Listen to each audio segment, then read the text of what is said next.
Bonjour les amis, bonjour à toutes, bonjour à tous. Aujourd'hui, je viens vous parler en différé du week-end de la Pentecôte que je vais passer moi en Aveyron et au cours duquel j'espère bien vous rencontrer parce qu'il y a de quoi faire. Il y a déjà 2 regards de vérité qui eux sont complets, une assemblée de guérison et il y a surtout ce dont je viens vous parler maintenant, à savoir 2 spectacles qui vont avoir lieu avec des artistes que j'apprécie particulièrement. Il y a d'abord le vendredi 17 mai à 20 h Marie-Ève Thierry avec les miettes philosophiques. Je vais vous en parler davantage. Et il y a le samedi 18 mai Alain Laribet et Clotilde Gilles pour le duo Oumeran que j'apprécie aussi énormément et dont je vais vous parler. On va commencer avec Marie-Ève déjà. Premièrement, Marie-Ève et ses miettes philosophiques. C'est vendredi 17 mai à 20 h à la salle des fêtes de Taillac sur la commune de Centresse en Aveyron. L'entrée est fixée à 10 €. Ce sont des contes, non pas pour enfants, mais pour adultes. Mais le mieux, c'est que je laisse Marie-Ève vous en parler parce qu'elle a pris soin de faire une capsule vidéo. Si normalement je me débrouille bien avec la technique, vous devriez pouvoir l'entendre là, maintenant, avec cela. Et je vous invite à un spectacle de contes qui va avoir lieu le 17 mai à 20 h à la salle des fêtes de Taillac dans l'Aveyron. Et ça s'appelle Les miettes philosophiques. Je précise que ce spectacle n'est pas un spectacle pour les enfants, mais plutôt pour ados, très grands enfants, ados, adultes. Voilà, parce qu'il y a beaucoup de gens qui pensent que le conte, c'est des niaiseries pour les enfants. Ben, venez voir que ce n'est pas cela. Alors voilà, avant de vous parler de ce spectacle, je voulais vous dire un petit peu qui je suis, mais surtout comment je suis venue au conte, qu'est-ce que le conte pour moi. Voilà, donc quand je cherchais mon chemin dans la vie, je cherchais ce que j'avais à faire de joli, qui me rende heureuse, qui rende d'autres heureux. J'ai rencontré le conte sans savoir encore que ça allait être mon activité principale, en allant à un spectacle de conte justement. Et j'ai trouvé ça extraordinaire de pouvoir, simplement par l'écoute, partir en voyage comme ça à l'intérieur de moi et aussi profondément connecté à tous les gens autour, par cette espèce d'égrégore qui se crée quand on est porté par un récit, tous ensemble, qu'on en vient à respirer ensemble, à soupirer ensemble. Voilà, ça peut être des effets secondaires à l'affaire. Et puis donc, j'ai beaucoup aimé ça. Et puis après, par mes activités d'animatrice socioculturelle, j'ai vu que le conte était, comment dire, avait une profondeur que n'avaient pas les autres histoires.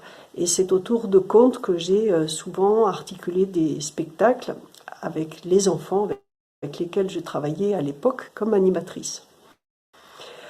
Voilà. Je trouve que le conte a cette proximité avec le rêve, avec le monde onirique. Et en fait, tous les personnages du conte sont un peu des aspects de nous, qui se parlent, qui se font la guerre, etc., qui se réconcilient. Bref, tous les scénarios de la vie. Et puis, il y a, comment dire, dans le conte, il y a quelque chose qui est surprenant, c'est que c'est une parole qui fait sentir plus que qui fait comprendre. Ce n'est pas un discours, mais un travail de sensibilité qui me modifie quand je raconte et qui peut modifier quelqu'un qui écoute. Voilà, en tout cas, c'est comme ça que c'est souhaité. Ou vécu souvent. Voilà. Donc, voilà, pour le conte en général, après, je ne vais pas rentrer dans la symbolique, etc., parce que là, je serais un peu conférencière et que ce n'est pas ce type de parole qui m'intéresse d'avoir. Voilà, alors je vais peut-être vous donner quelques précisions sur le spectacle. Donc ça s'appelle Les miettes philosophiques, mais ça n'a rien à voir avec comment dire, les discussions entre philosophes, c'est coupeur de cheveux en quatre, comme le disait mon grand-père. J'ai appelé ça les miettes philosophiques parce que le pain, c'est un aliment nourrissant et que les contes, pour moi, c'est une nourriture pour l'esprit. Voilà, donc miettes, parce que c'est petites histoires, hein, moins de 6-8 minutes chacune, dans le jeu de cartes. Donc c'est un jeu de cartes, on tire les cartes, il y en a 80, et le jeu de cartes dessiné par mes soins rassemble des histoires de différentes traditions. Ça peut être la tradition soufie, zen, juive, africaine, chinoise. C'est aussi des petits contes de Tolstoï et des blagues. Voilà, parce que l'humour est important. Comment dire, on touche certaines réalités bien plus en rigolant qu'en se prenant le chou, comme on dit communément. Voilà. Et philosophique, parce que la philosophie, pour moi, c'est l'art de vivre, en fait. Voilà. Il y a un livre de Kierkegaard qui s'appelle Les miettes philosophiques, et c'est mon professeur de philosophie en terminale qui nous en a parlé, Françoise More, elle s'appelle. Je lui rends ici hommage, parce qu'en fait, elle a commencé son cours de philosophie de terminale par une histoire qui est dans le jeu. Il était une fois un paysan qui élevait des oies. Et puis un jour, le renard est venu et il lui a mangé toutes ses oies, sauf une toute petite, encore un oison tout effrayé, orphelin. Alors le paysan l'a pris et puis l'a mis dans une grande jarre de terre pour la protéger. C'est dans cette jarre qu'il a donné à manger à ce petit oiseau, qui a grandi, qui a grossi, qui a prospéré.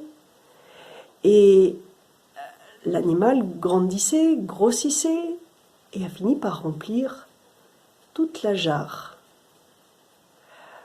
Cette potiche, qui était une protection, est devenue une prison.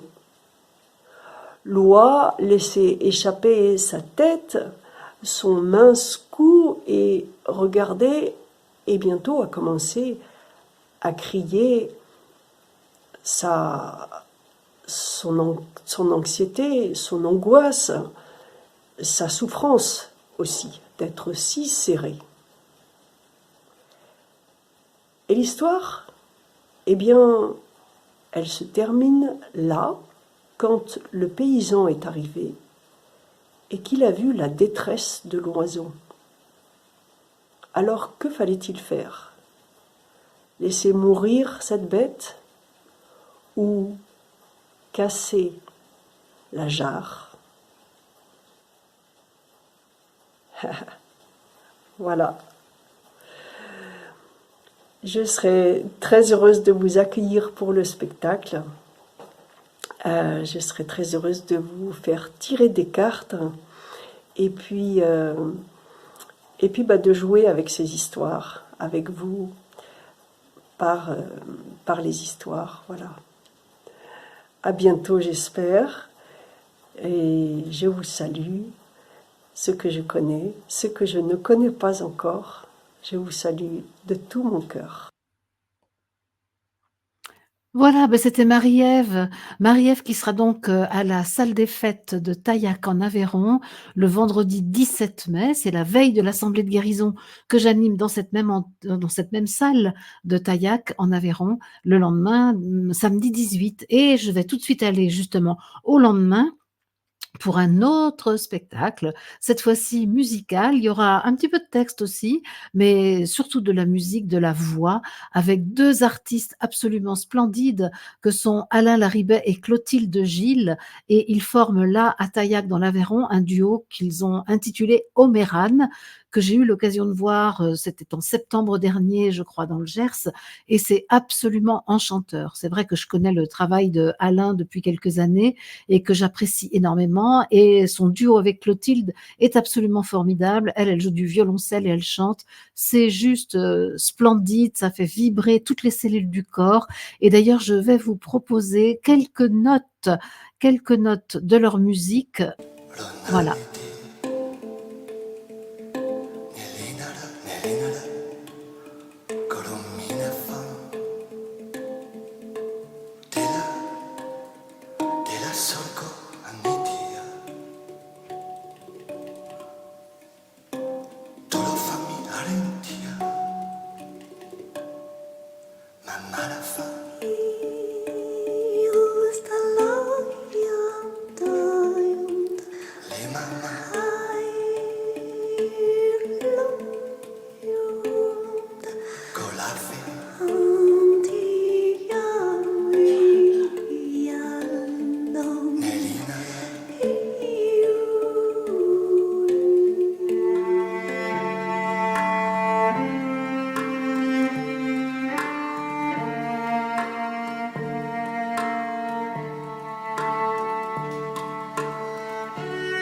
Sungguhlah fanatku hormat hormat hormat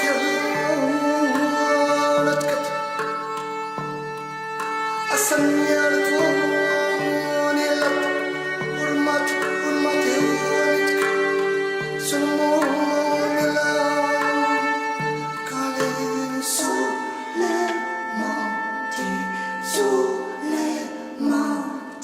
tema.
Voilà, voilà quelques instants que je partage avec vous pour ce spectacle absolument magnifique.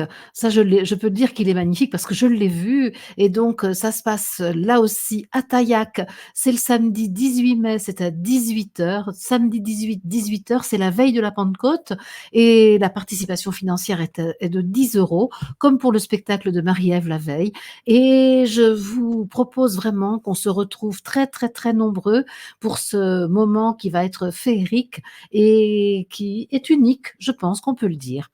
Voilà les amis, ce que je voulais vous raconter aujourd'hui, ce que je voulais vous dire pour préparer ce moment qui aura lieu dans un mois à peu près, puisque là, on est mi-avril quand j'enregistre cette vidéo, juste avant de partir dans le désert, et je vous retrouverai au retour du désert, justement, avec notamment ces rencontres en Aveyron, qui sont organisées par Hubert et Geneviève Foissac. C'est à 113 Taillac, en Aveyron. Merci les amis, et j'espère vous retrouver très nombreux. À bientôt.